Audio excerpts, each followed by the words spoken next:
Hello everyone, how are you doing? This is Daryl Guberman, CEO of GUBERMAN-PMC, LLC, a quality consulting firm here in Connecticut. We've been open now, coming up on 13 years as of August. Our background is aerospace, medical implants, medical materials, printing, and plastic distribution. We dealt with every industry under the sun. We have over 40 plus years in quality manufacturing.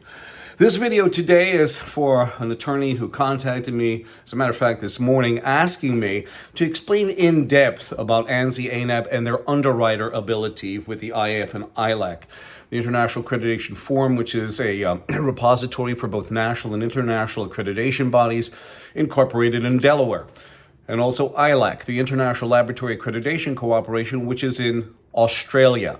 ANSI-ANAB are underwriters for this organization, which means that being the IAF being a repository for both national and international accreditation bodies, those bodies that are considered IAF MLA, which is multilateral agreement, or MRA, multi-regional agreement, all are equivalent in accreditation to ANAB. We have a letter from then the vice president of ANSI-ANAB, which was Randy Doherty, and he was also at the time the principal and also the chairman on the IAF tax report in Delaware. He was the chairman and also the principal. And here we go. This video today is about quality expert Daryl Guberman explains the pathway of liability of ANSI-ANAB as underwriters. And here we go. This past April, we were April of 2024, 17th. We were down in Washington supporting Sam Salipar, who was a whistleblower and who's a whistleblower for the 777, 787 Boeing. I have all documentation that basically corroborate what Sam is saying, and it's absolutely disgusting and deplorable, to say the least.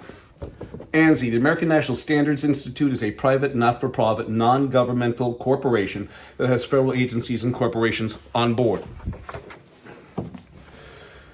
In 2015, Randy Doherty, then the vice president of ANAB, chairman of the IAF, and also principal on the IAF tax forum, handed over leadership to this communist Chinese national Zhao Jinwu, who's been involved with our quality since 1994. To make matters even better is that he is also the chief executive of the China National Accreditation Services out in Beijing, China, who certified the suspect lab, not even suspect, the lab that released the COVID virus. Let's face facts, because you'll have in this documentation that we have Miss Pamela Sale, but we're going to wait. Vice President of Quality, who says from one laboratory to another there are variances. He's mandated by his country of origin, Communist China, to take our data through the China National Intelligence Law, Article number 7. Remember, ANSI-ANAB have federal agencies and corporations on board, being watched over by this guy from 2015 to 2021.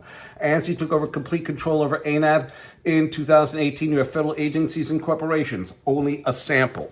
As I showed you before, ANSI took over complete control over ANAB. ANSI stands for the American National Standards Institute, and ANAB stands for the American National Accreditation Board. And here they are right here, sitting on the IAF as members from 2015 to 2021. They're still there.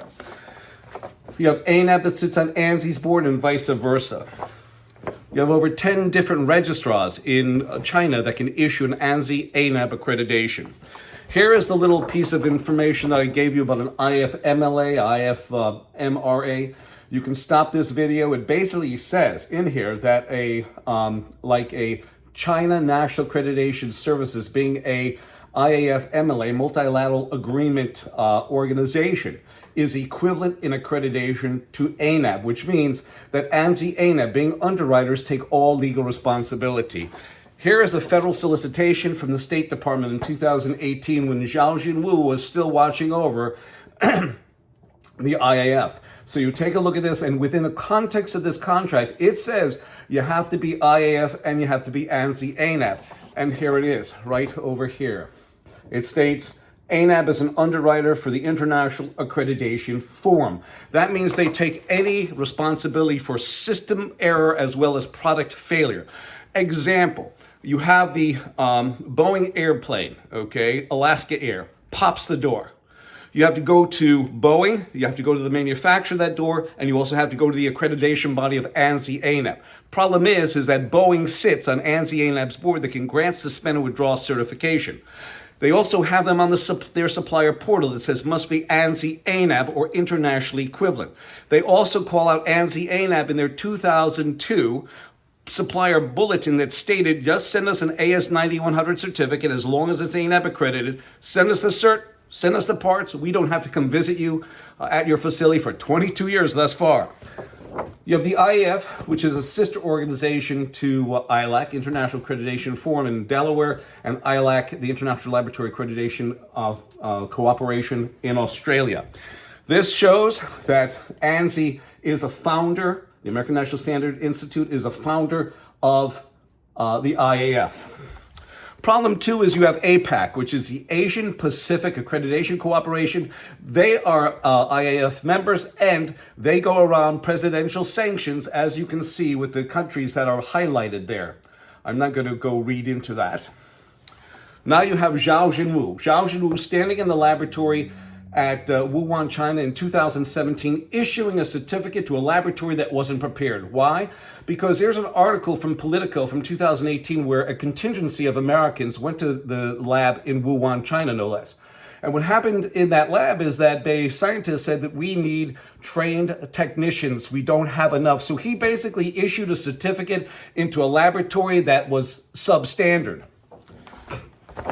This is also a very important thing. This is a workshop that the United States was involved with China, Wuhan, China, no less. And the very first item of business, let me just flip it over, is gain of function. You can stop the video and watch it. Remember, when Rand Paul, NIH, who also sits, National Institute of Health, was getting inquisitioned from Rand Paul, senator, what happened is he said, I don't know anything about gain of function. Right, that's good.